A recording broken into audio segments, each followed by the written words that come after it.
مولانا عبد القدوس قارن صاحب دامت برکاتہم العالیہ.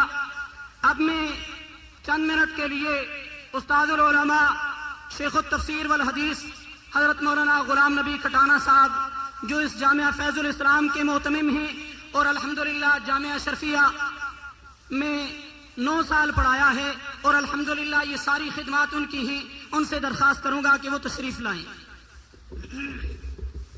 رسول الکریم اما بعد فاعوذ باللہ من الشیطان الرجیم بسم اللہ الرحمن الرحیم رب اشرح لی صدری ویسر لی امری واحلل عقدۃ من لسانی یفقہوا قولی. صدق اللہ العظیم.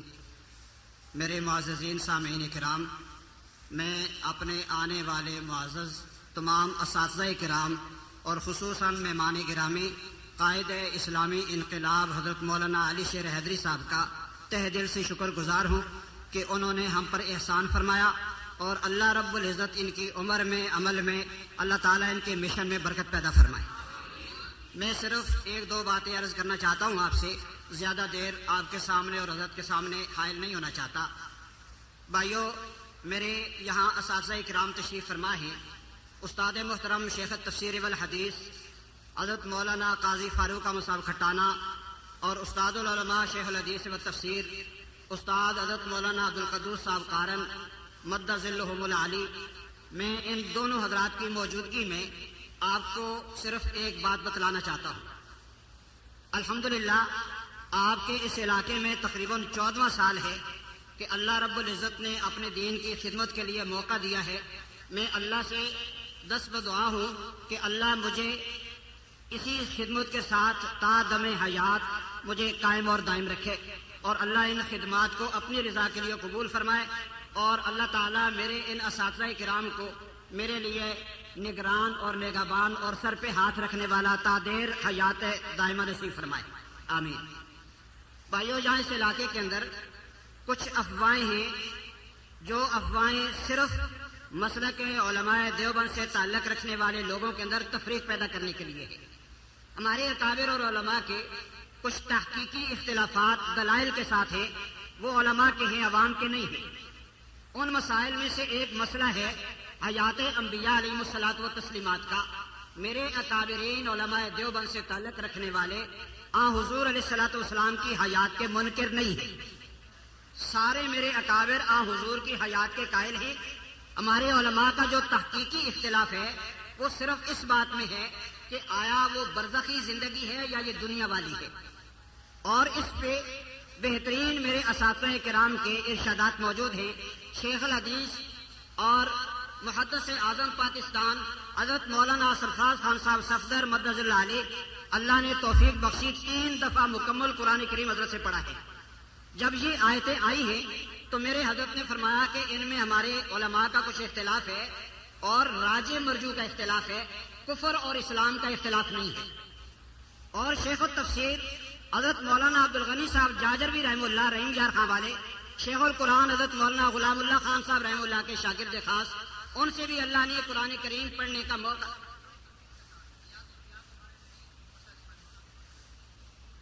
تو حضور علیہ الصلوۃ والسلام کی حیات کے بارے میں مولانا عبد الغنی صاحب جاجروی رحمہ اللہ نے بھی یہ ارشاد فرمایا کہ یہ علماء کا مسئلہ ہے اور تحقیقی مسئلہ ہے.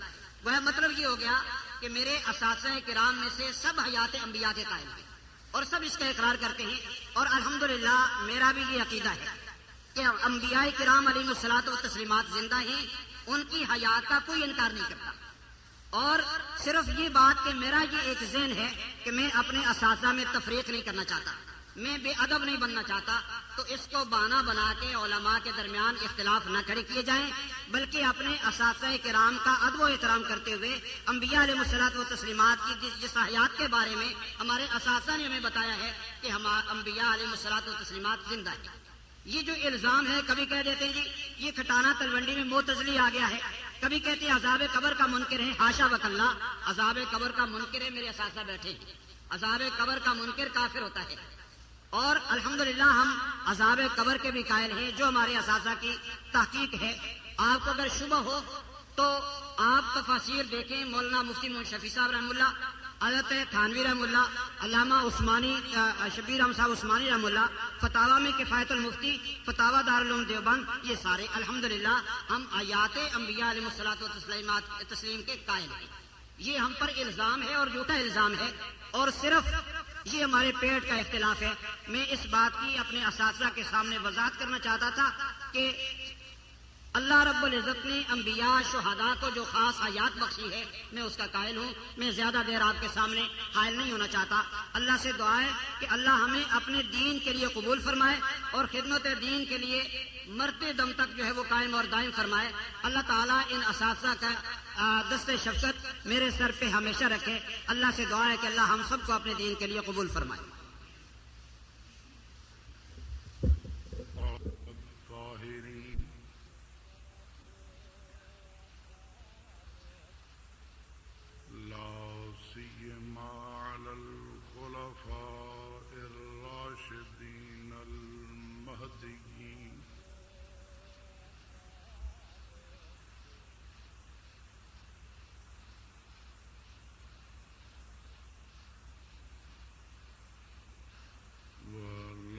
الله على أعدائهم الرافضين الكافرين المرتدين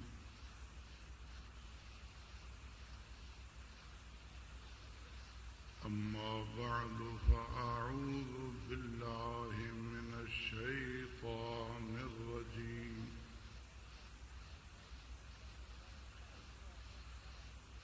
بسم الله الرحمن الرحيم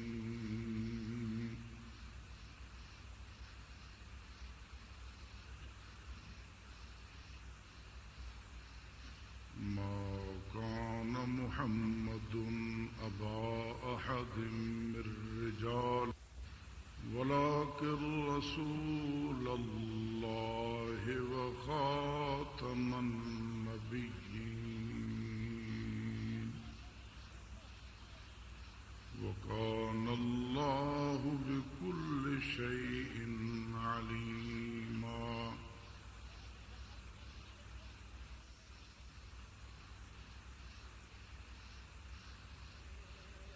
صدق الله العظيم. درود پاک. اللهم ومولانا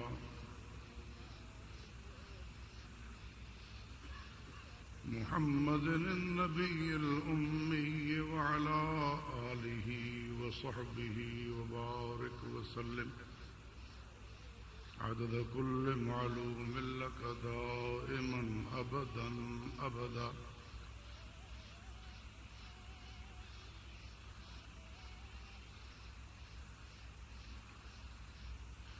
قابل عزت احترام حضرات، مشائخ و علماء کرام،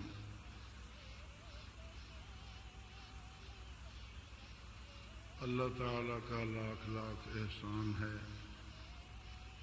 جس نے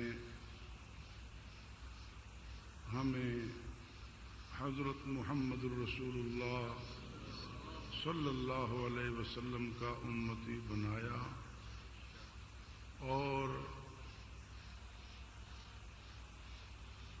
اتنے سینکڑوں برس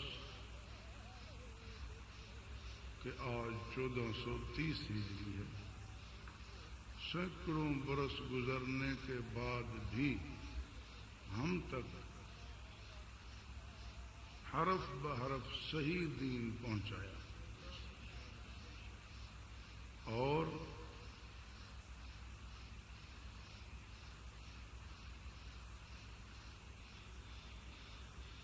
ہمارے آقا صلی اللہ علیہ وسلم کو خاتم النبیین بنایا. اس لیے قیامت تک اس دین کی حفاظت کا ذمہ بھی خود ہی اٹھایا اور ذمہ خود لے کر سرکار اپنی سپاہ کو استعمال کرتی ہے. اللہ نے اپنی فوج کو استعمال کیا اور اللہ کا لاکھ لاکھ شکر ہے کہ اللہ نے ہمیں اس فوج کے ساتھ تعلق نصیب فرمایا. اس دین کی حفاظت اور اشاعت قیامت تک جن لوگوں نے کی ہے اور کریں گے وہ صرف دو طبقے ہیں. ایک طبقہ صحابہ، دوسرے غلامان صحابہ. بس.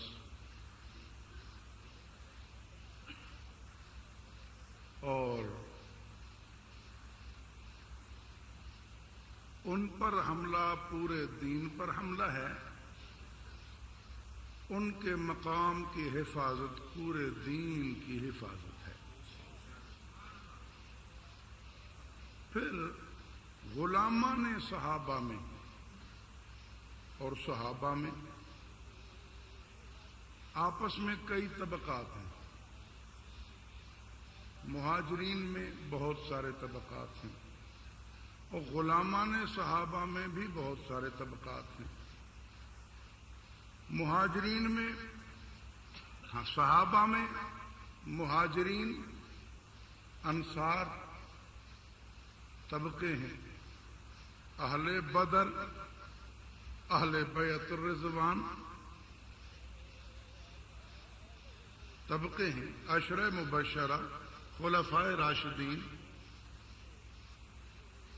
اصحاب صفہ، الگ الگ طبقات ہیں. کسی کو ان میں سے یہ بھی فضیلت ہے کہ اس طبقے میں بھی شامل ہے، اس طبقے میں بھی شامل ہے. صحابہ میں بہت سارے طبقات ہیں. اسی طرح غلامان صحابہ میں بھی بہت سارے طبقات ہیں.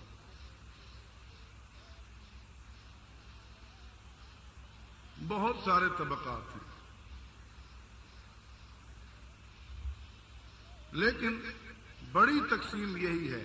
نبی پاک صلی اللہ علیہ وسلم سے ڈائریکٹ دین لینے والے صحابہ اور باقی ساری امت قیامت تک غلامان صحابہ.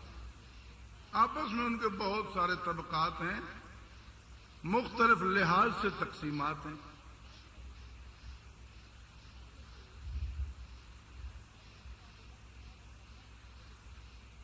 قرب سند کے لحاظ سے طبقات ہیں، علوم کی نسبت سے طبقات ہیں، فہم کی نسبت سے طبقات ہیں، علاقوں کے لحاظ سے طبقات ہیں، استادوں کے لحاظ سے طبقات ہیں، خدمت کے لحاظ سے طبقات ہیں. الگ الگ بہت سارے طبقے ہیں غلامان صحابہ میں، جن میں سے ایک بہت بڑا طبقہ علماء دیوبند کا ہے.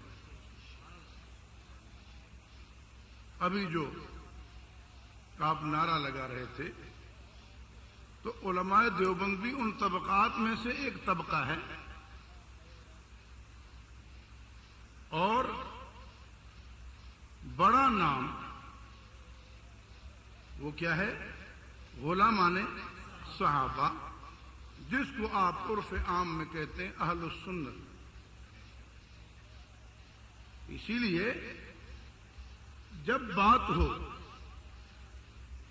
سرہند والوں کی تو سرہند والوں کا نعرہ، بات ہو دہلی والوں کی تو دہلی والوں کا نعرہ، بات ہو کوفے والوں کی تو کوفے والوں کا نعرہ، اور بات ہو ندوہ والوں کی تو ندوہ والوں کا نعرہ، اور بات ہو اگر دیوبند والوں کی تو دیوبند والوں کا نعرہ، بات ہو سہارنپور والوں کی تو سہارنپور والوں کا نعرہ، اور جب بات ہے سب کی تو علماء اہل سنت کا نعرہ.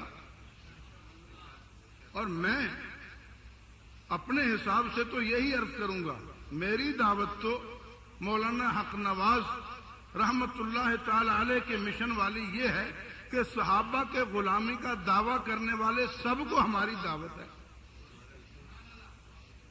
اس لیے میں تو یہ کہا کرتا ہوں کہ علماء دیوبند کی خدمات کا انکار تو کوئی کافر بھی نہیں کر سکتا، لیکن ہمارا نعرہ وہ ہونا چاہیے جس میں مکہ مدینہ کوفہ بصرہ بخارا سرہند نیشاپور سمیت اور آج تک کے علماء سب ہی شامل ہوں، جس میں سہارنپور بھی ہو، تھانہ بھون بھی ہو، جس میں لکھنؤ بھی ہو، جس میں دیوبند بھی ہو، سمجھ آ رہی ہے بات، جس میں دین پور بھی ہو، حالجی شریف بھی ہو، امروڈ شریف بھی ہو، جس میں سب ہی آ جائیں، وہ ہے علماء حق، علماء اہل سنت کا۔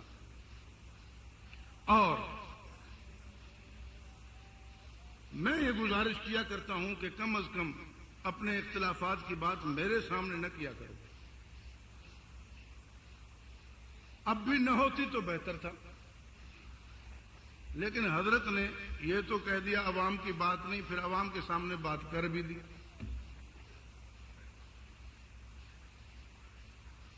عوام کی بات نہیں تھی تو نہ کرتے نا، تو یہ بات چل تو نہیں رہی تھی۔ بات حضرت نے کر دی ہے تو وہ تھوڑی سی کی ہے، اس کو میں تھوڑا سا پورا کر کے پھر اپنی بات کرتا ہوں۔ وہ تھوڑی ادھوری سی ہے کہ علماء دیوبند میں یہ اختلاف ہے کہ رسول اللہ صلی اللہ علیہ وسلم کی حیات برزخی ہے یا دنیوی ہے۔ یہ جو فرمایا لوگوں نے یہ سمجھا کہ برزخی یعنی موت کے بعد والی، یہی ہے نا، اور دنیوی یعنی موت آئی ہی نہیں، یہ سمجھایا آپ نے یا کچھ اور؟ بولو، یہی سمجھایا نا؟ یہ نہیں ہے، اس طرح نہیں ہے، آپ نے غلط سمجھا ہے، انہوں نے ادھورا کہا ہے۔ کیوں کہ رسول اللہ صلی اللہ علیہ وسلم کی ذات اقدس سمیت تمام انسانوں کو موت کا مزہ چکھنا، تمام انسانوں کو، کل نفس ذائقۃ الموت۔ اس لیے شہیدوں کو جو اللہ نے زندہ فرمایا، اسی آیت میں زندگی سے پہلے موت کا ذکر ہے۔ وَلَا تَقُولُوا لِمَنْ يُقْتَلُ فِي سَبِيلِ اللَّهِ أَمْوَاتٌ، تو یقتل قتل پہلے ہے، بل احیاء بعد میں ہے۔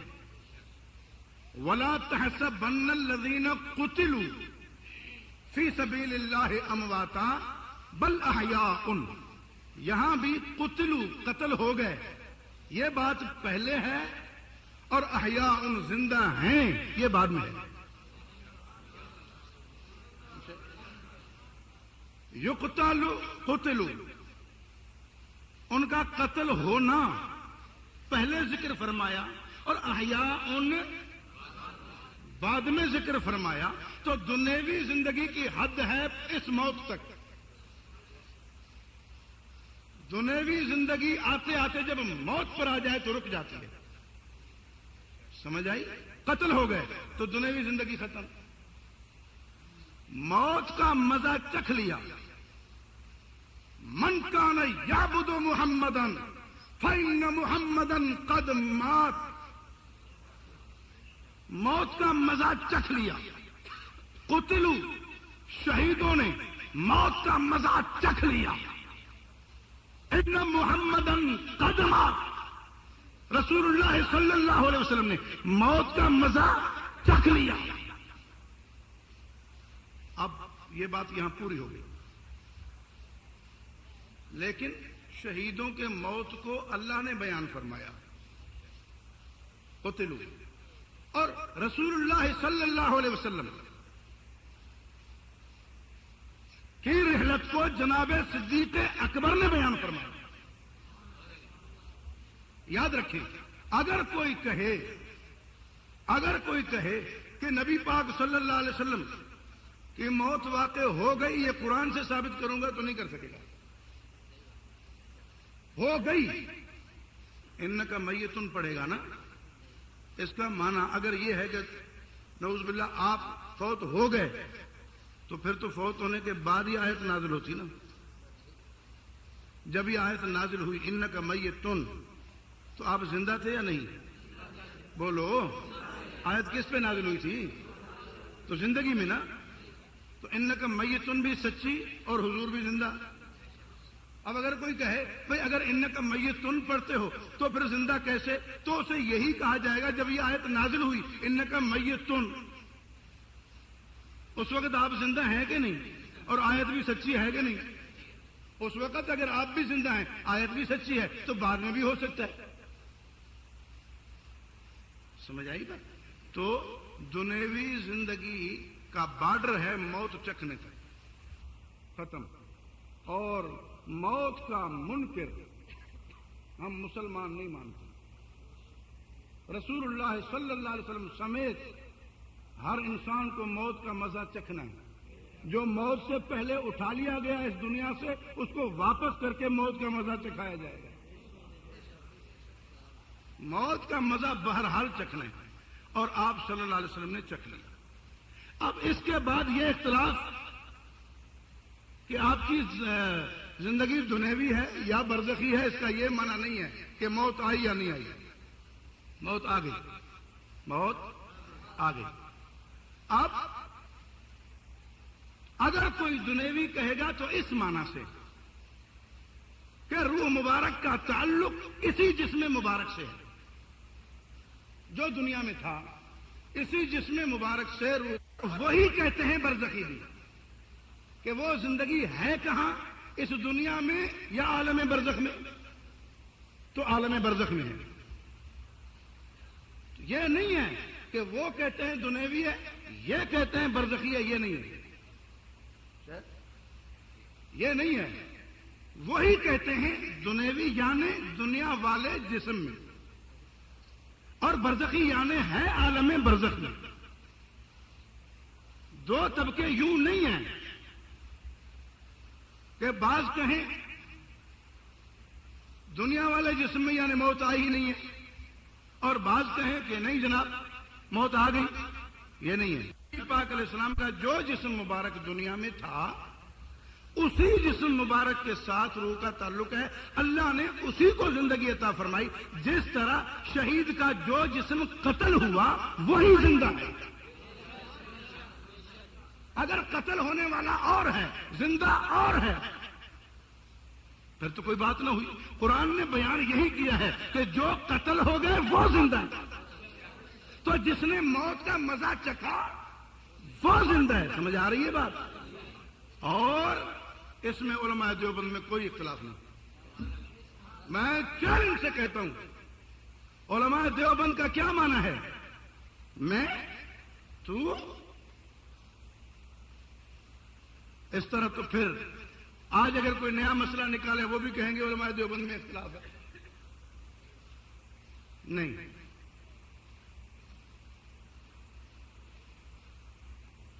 وہ لوگ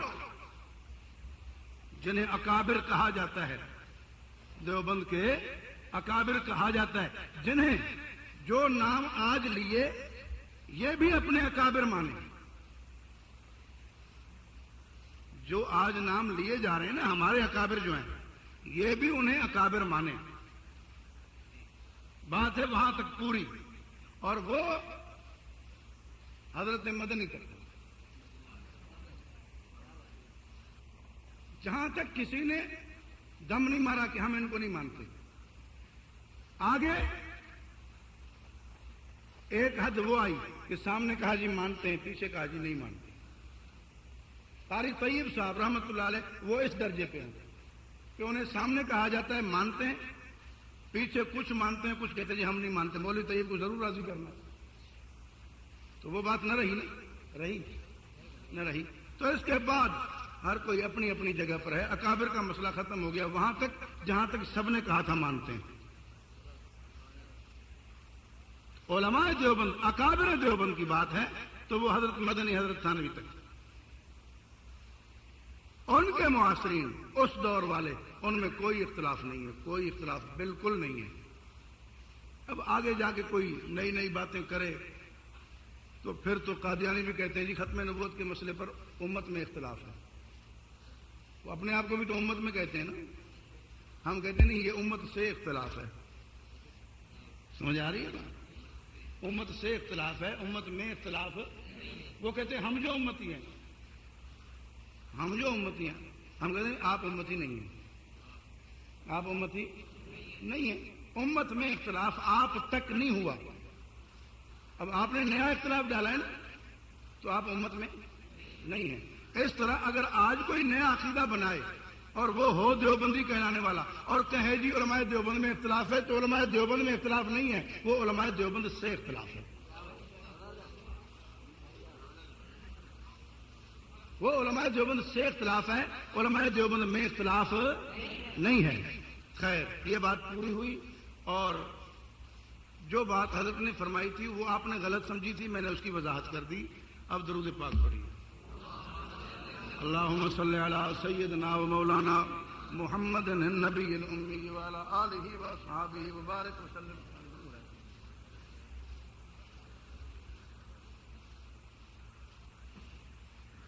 آج کا عنوان معلوم ہے آپ کو؟ قرآن و اشتہار میں عنوان یہی ہے, قرآن و سنت. قرآن و سنت. قرآن وہ کتاب جو اللہ نے رسول اللہ صلی اللہ علیہ وسلم کو عطا فرمائی, اور سنت اس پہ عمل کا طریقہ. سنت اس پہ عمل کا طریقہ, عمل کا راستہ, عمل کا نمونہ. رسول اللہ صلی اللہ علیہ وسلم پر جو کتاب اللہ نے نازل فرمائی اس کا نام کیا ہے؟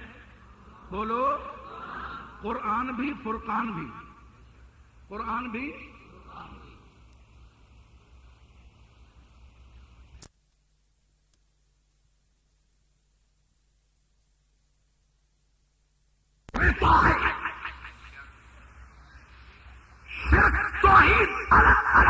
توحید شرک الگ الگ, کفر و اسلام الگ الگ, ہدایت اور ضلالت الگ الگ, جنت کا راستہ اور جہنم کا راستہ, حق و باطل, بول, سچ اور جھوٹ, اور مشرک اور موحد, مومن اور کافر,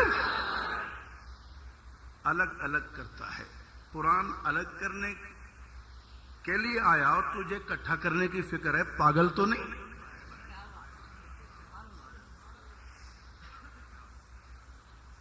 تجھے بڑی فکر ہے کہ سب ایک ہو جائیں, سب ایک ہو جائیں.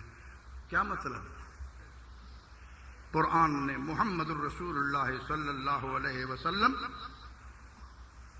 کے غلاموں کو پکڑ کے کھینچ کر, بلا کر, پکڑ کے کھینچ کر, یا ایھا الذین آمنوا,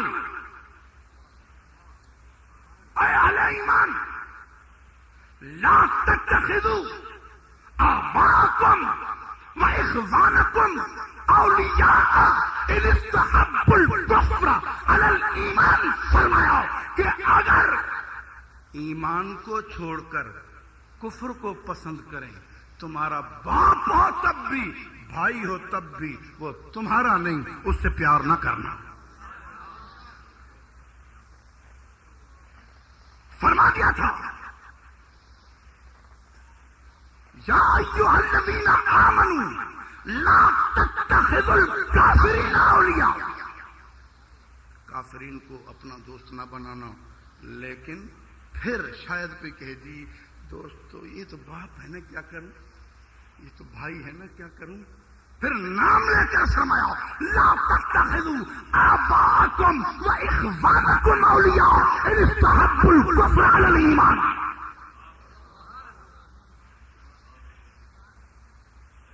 اور قیامت تک کے لیے معیار دے دیا کہ جاؤ ڈھونڈو, لا تجد, نہیں پاؤ گے. لا تجد, نہیں پاؤ گے. لا تجد قوما یؤمنون باللہ والیوم الآخر یوادون من حاد اللہ ورسولہ ولو کانوا آباءہم او ابناءہم او اخوانہم او عشیرتہم, اگرچہ باپ کیوں نہ ہو. بیٹے کیوں نہ ہوں، بھائی کیوں نہ ہوں، رشتہ دار کیوں نہ ہوں، یہ قرآن نے آگے کے لیے قاعدہ دے دیا۔ یہ کس کی بات ہے؟ اولئک کتب فی قلوبہم الایمان، جن کے دلوں میں اللہ نے ایمان لکھ دیا ہے۔ اب تو اپنے دل کو ٹٹول، تیرے دل میں ایمان لکھا ہے کہ نہیں؟ اگر لکھا ہے تو تیرے دل میں کافر کا پیار نہیں ہوگا۔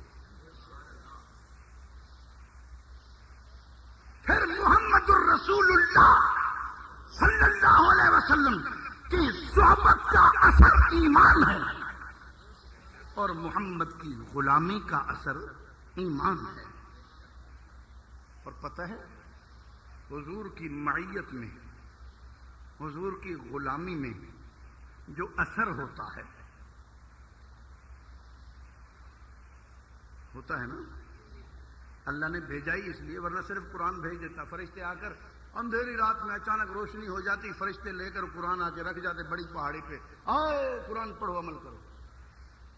رسول اللہ صلی اللہ علیہ وسلم کو بھیجا کہ آپ ان کے بیچ میں رہ کر اپنی صحبت کے فیض سے انہیں تیار کریں۔ تو رسول اللہ صلی اللہ علیہ وسلم کی فیض صحبت اثر ہے نا؟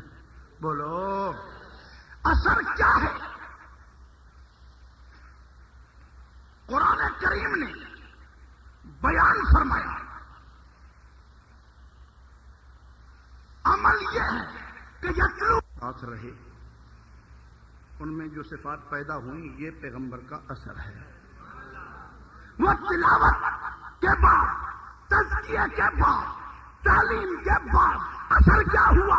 محمد الرسول اللہ والذین معہ اشداء علی الکفار رحماء بینہم تراہم رکعا سجدا یبتغون فضلا من اللہ ورضوانا۔ یہ پیغمبر کی صحبت کا اثر ہے، وہ پیغمبر کا عمل ہے۔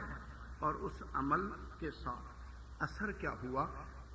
والذین معہ، جو حضور کے ساتھ ہو گئے نا، ان پہ اشداء علی الکفار، کافروں پہ شدت، رحماء بینہم، آپس میں رحمت، تراہم رکعا یبتغون فضلا من اللہ ورضوانا، اخلاص نیت۔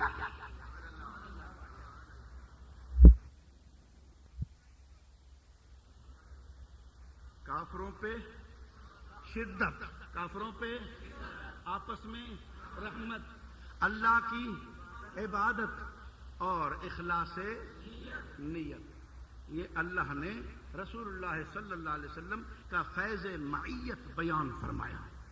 لیکن میں دعوت فکر دیتا ہوں اپنے سامعین کرام کو، علماء کرام کی مجلس میں عرض کر رہا ہوں، یہ اثر ترتیب وار بیان فرمایا گیا، لیکن سب سے پہلے کیا ہے؟ سب سے پہلے اشداء علی الکفار، پھر رحماء بینہم، پھر تراہم رکعا سجدا، پھر ہے یبتغون فضلا من اللہ ورضوانا۔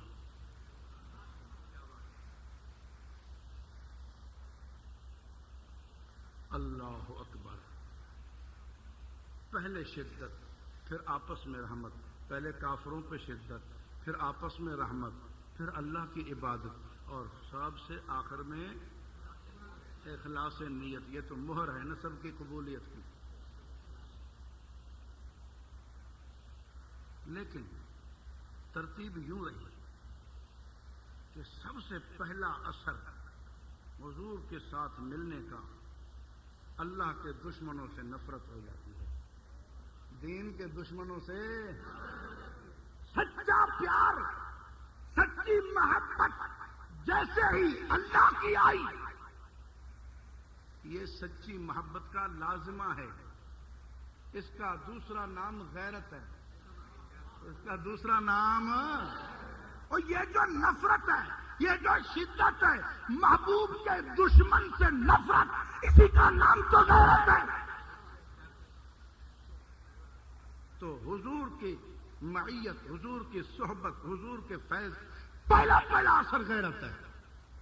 پہلا اثر غیرت ہے.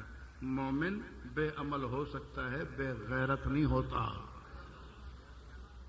اور آپس میں پیار ہوگا. اور جب سے کافروں پر سے شدت ختم کی نا، ادھر سے رخ موڑا، اب آپس میں لڑ رہے ہیں. سیاست پہ، زبان پہ، مال پہ، پتہ نہیں کتنے، حتیٰ کہ ہم یہاں تک لڑتے ہیں. عقیدہ تیرا میرا ایک، مذہب تیرا میرا ایک، جھنڈا تیرا میرا ایک، دستور تیرا میرا ایک، منشور تیرا میرا ایک، پڑھے ایک مدرسے سے، لیکن پھر بھی جھگڑا ہے کہ نہیں؟ جھگڑا کیا؟ میں حق پر ہوں، وہ کہتا ہے میں حق پر ہوں. اور میاں تیرا عقیدہ الگ ہے. نہیں، عقیدہ وہی ہے، سب کچھ وہ ہے. ہاں یہ ہے مسئلہ کہ پیٹ الگ ہے. جو حضرت فرما رہے تھے نا پیٹ کا جھگڑا، وہ یہاں آتا ہے. نہ لڑو. اللہ ہمیں آپس کی لڑائیوں سے ہٹ کر کفر کے خلاف غیرت نصیب فرمائے. تو جناب میں نے آیت پڑھی کہ اللہ نے اپنے حبیب صلی اللہ علیہ وسلم کے لیے فرمایا کہ کسی مرد کے تم میں سے باپ نہیں ہے، لیکن پرواہ بھی نہیں، اللہ کے رسول ہیں. اور ان کے پروگرام کو سنبھالنا بیٹوں کا کام نہیں ہے، یہ بحیثیت رسول ہیں، ان کا مشن سنبھالنا امت کا کام ہے. ہاں رسولوں میں پھر ایسے نبی ہیں کہ قیامت تک کسی اور نبی کی ضرورت تو کیا ہوتی، گنجائش بھی نہیں ہے. ضرورت تو کیا ہوتی، گنجائش بھی نہیں ہے. ہاں فرمایا انا والساعۃ کہاتین، یوں دو انگلیاں حضور نے دکھا کر فرمایا انا والساعۃ کہاتین، میں اور قیامت یوں ہیں. یہ دو انگلیاں ہیں نا، ان کے بیچ میں اگر کوئی انگلی پیدا ہو جائے تو وہ انگلی ہے یا بیماری ہے؟ بول بھئی. یہاں بیچ میں نکل آئے تو وہ بیماری ہے نا. تو فرمایا میرے اور قیامت کے درمیان کوئی نیا نبی بننے کی کوشش کرے، وہ نبی نہیں، وہ ایمانی بیماری ہے. اچھا وہ بیچ میں اگر نکل آئے تو واجب القطع ہے کہ نہیں؟ وہ بیچ میں اگر یہاں نکل آئے تو اسے کاٹنا واجب ہے کہ نہیں؟ یہ طب میں واجب ہے. اور اگر کوئی بیچ میں نبی کہلائے اس کو کاٹنا دین میں واجب ہے.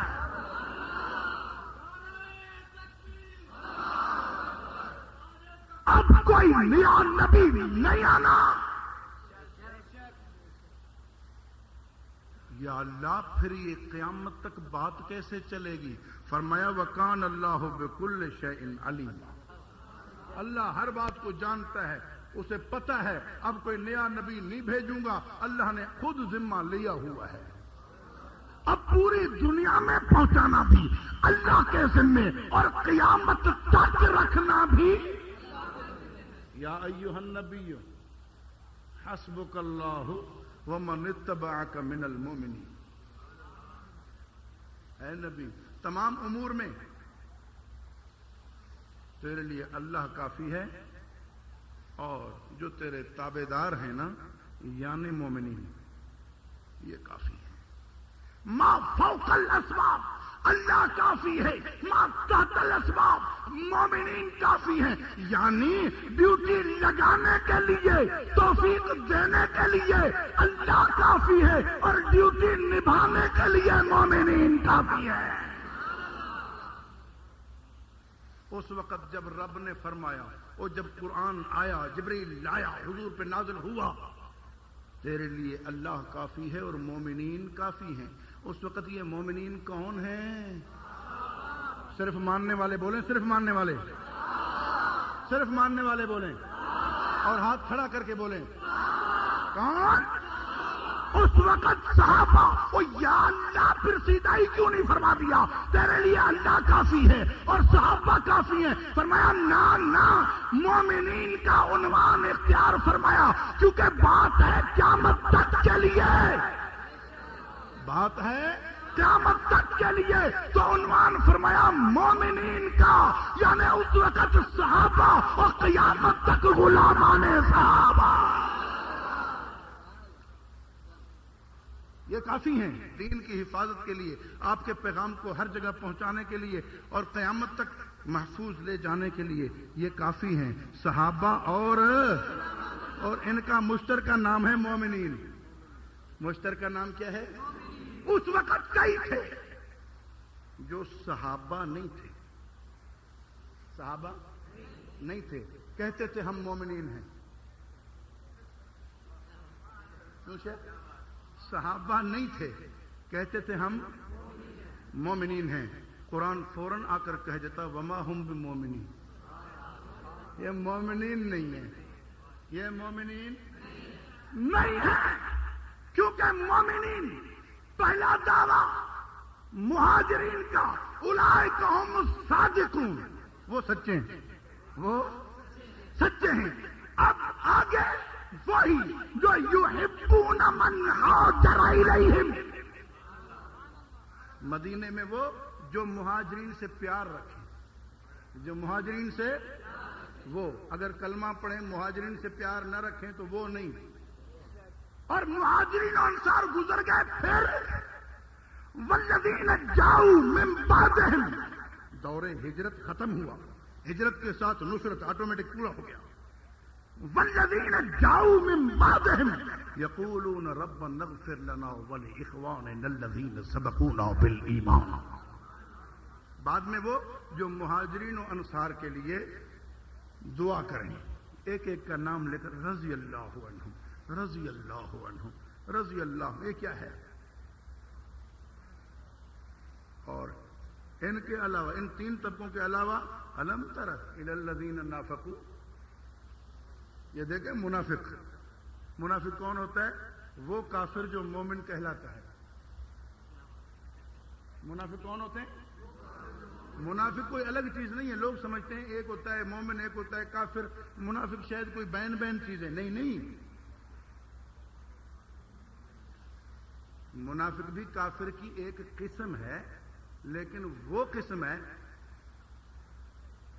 جو سب سے گندی ہے، جیسے خنزیر درندے کی ایک قسم ہے، کوئی الگ چیز تو نہیں ہے نا، خنزیر جانور کی ایک قسم ہے، اسی طرح منافق کافر کی ایک قسم ہے، لیکن ڈاکوؤں میں وہ ڈاکو خطرناک جو وردی پولیس کی پہن لے، ٹھیک ہے نا؟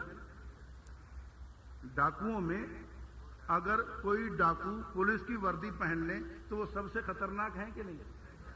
ہاں، ڈاکو کہلائے محافظ،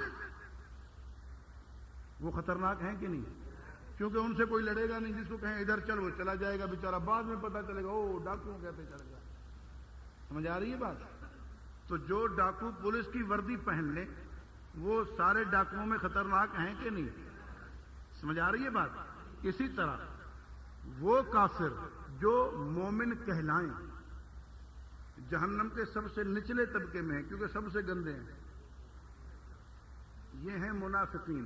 تو منافقین اس دور میں کئی جو صحابہ نہیں تھے، صحابہ تھے، صحابہ کے مخالف کہتے تھے ہم مومنین ہیں، قرآن نے کہہ دیا وما ہم بمومنین، یہ مومن نہیں ہیں، کلمہ بھی پڑھتے تھے، نماز پر بھی آتے تھے، لیکن فرمایا یہ مومن نہیں ہے، الگ کر کے رکھ دیا۔ حضور علیہ السلام نے کھڑے ہو کر مسجد میں نام لیا، فلان بن فلان اخرج فإنک منافق، فلان بن فلان اخرج فإنک منافق، فلان بن فلان اخرج فإنک منافق، ایک ایک کا نام لے کر کھڑا کر کے مسجد سے نکالا۔ مسجد میں آئے تھے تو نکالا نا۔ اچھا صوفی تو نہیں تھا اس وقت، ورنہ تو حضور کو مشورہ ضرور دیتا، حضرت یوں مناسب نہیں ہے۔ اب تو تم مجھے آنکھیں دکھاتا ہے نا، اس وقت ہوتا تو ضرور تو حضور علیہ السلام کے سامنے آتا، مطلب یہ مناسب نہیں ہے، بعد میں آپ فرما دیتے بھئی ادھر نہ آیا کرو، یہ سب کے سامنے ذرا یہ اور سب کے سامنے ہی تو کرنا تھا تاکہ سب کو پتا چلے کہ صحابہ پاک ہیں، یہ پلیت ہیں۔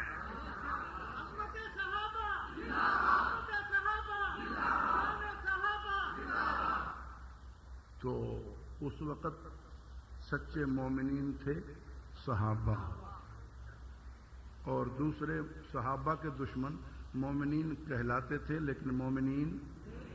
اسی طرح بعد میں قیامت تک دیندار وہ ہیں، مومن وہ ہیں جو صحابہ سے دین لینے والے، انہیں کہا جائے گا غلامان صحابہ، غلامان صحابہ۔ اس وقت جو صحابہ نہیں تھے وہ مومن نہیں تھے، آج جو غلامان صحابہ نہیں ہیں وہ مومن نہیں ہیں، اگرچہ کہتے رہے کہ مومنین،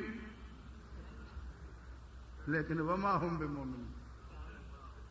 سمجھ آ رہی ہے بات؟ وما ہم بمومنین۔ مومنین وہ ہیں اس دور میں جنہیں قرآن نے کہہ دیا اولئک ہم المومنون حقا، یہ سارا طبقہ مومن پکا، اور بعد میں جو اسی راستے پر آئے، اس راستے کو کہتے ہیں سنت۔ جس راستے پر رسول اللہ کے ساتھ صحابہ جا رہے ہیں، رسول اللہ کے ساتھ ما انا علیہ و صحابی، صرف ما انا علیہ نہیں فرمایا، جس پر میں ہوں صحابہ سمیت۔ اگر کہیں حضور اکیلے نظر آ جائیں نا وہ سنت نہیں ہے، سنبھل جائیو۔